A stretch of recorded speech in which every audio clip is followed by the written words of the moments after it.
And I get a phone call at 4:45, which is unusual because most people are sleeping. Well, it's Stone. And he says, I'm going to give you, and I quote, I say, yeah, because I'm wondering, I'm thinking he's overslept and he's going to be late because that's really the only time you get that call. But he said, I say, yeah. He says, watch out for that body in the middle of the road. I said, so what would you say to that? I said, come again?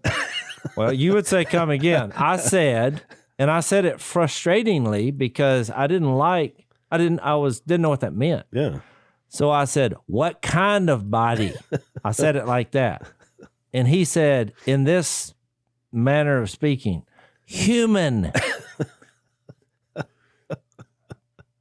So I just hung up. Because I thought, watch out for that body. Watch out for the human body. 30, and Jay says, the body. I hung up. So 30 seconds later, because now I'm looking in the road, which he didn't know where I was at.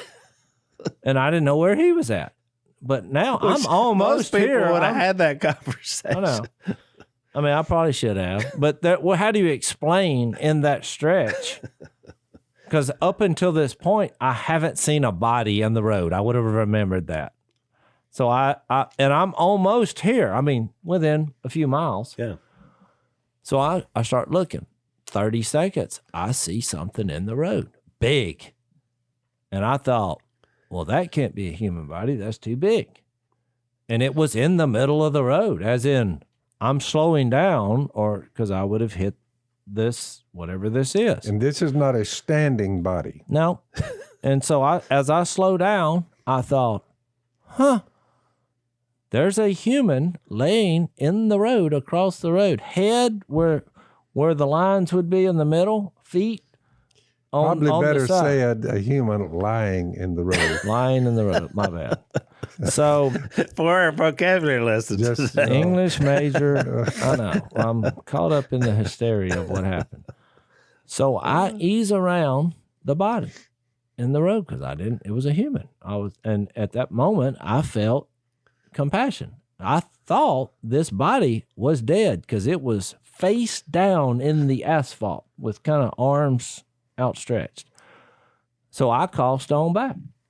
And because I was going to say, I'm fixing to see if this body is alive. But as I'm pushing the dial, I see the truck coming, and I'm looking. I'm like, oh, because it's hard to turn around there. Yeah. There's nowhere to turn around. So he said, watch out for the body, and he had to find a place to turn around. He's coming back. So I was like, perfect. So he come up beside me, and he's like, what do you think?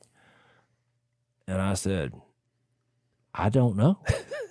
So he called 911. So now he's on the phone with 911. And I hear him now, because now I've just turned around in the ditch, and we're both got our headlights on this human body. Well, And you're thinking he's dead. I mean, Al, I'm like 99% sure he looked dead. Okay. I mean, who would do this? Because there's no civilization. And there was no anymore. vehicle. There's no anywhere. house. There's no and I'm looking at all this. I got a spotlight that I use for duck hunting, and I'm looking in the bushes thinking, I've seen enough movies to think, okay, this is the beginning of a horror movie. Yeah, I mean, I have located my pistol. I haven't drawn it, but I know where it's at. And because I thought it could be people in the bushes saying, oh, I'm hurt. And then you get out. I mean, we've seen those. I mean, that was in the back of my mind, but I'm thinking somebody has either dumped this body or hit this body. But as I'm... And by the way, it's on Carcass Lane? Is it on that side? No, but okay. It's in the general vicinity. Okay. And so, but I started assessing the situation as he's talking. And I'm like, there's nobody in the woods because I lit them up with this spotlight. There's nobody out here. I see no blood. Now I see no movement, but I see no blood. Yeah. And I looked at his feet. He was bare feet, and he had pajama pants on, and just like a regular shirt, but the pajama pants were kind of pulled down a little bit, and so it's like you see his midsection was just exposed. Yeah. Which was troubling, but I thought, there's no blood. I see no wound. And then his feet looked real dirty, as in he'd been walking on the road. And I thought, maybe he just collapsed. So then it hit me to do what I should have done first. I went, hey, I hollered, I mean loud. Well, when I hollered, Jay went, there's movement, because he kind of moved his head. And Jay's like talking to 911. He's alive. And then I heard Jay say, but he's not looking real good. And that's what I was thinking. So then the guy puts his arms behind him, because you got to remember, we're up on pretty close to him with our headlight. I noticed this position. Yeah, it's the handcuff position. I said, he thinks we're the law. So that made me think he's probably been up to no good. Because, I mean, it's possible in this particular scenario. I mean, I'll just put myself in this situation. If I've decided to take a rest in the middle of the road, asphalt, my first inclination... You need to be over in the tree line in the ditch. It's not funny. This is not funny, but everybody live. Now that he's alive, we can laugh. We can laugh about it. But my first inclination, if somebody hollered at me, would not be to assume the handcuff position. That just wouldn't happen.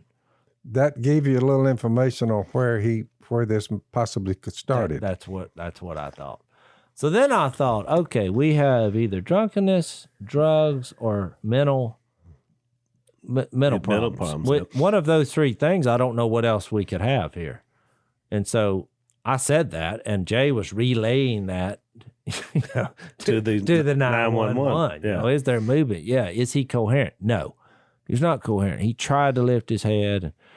So then it got into the back and forth of, what's he doing? Do you feel safe? And Jay Stone was like, said they told him to wait right there, and he said, look, I got decoys to put out. No, here's what happened. Stone said, do you want us to wait till you get here?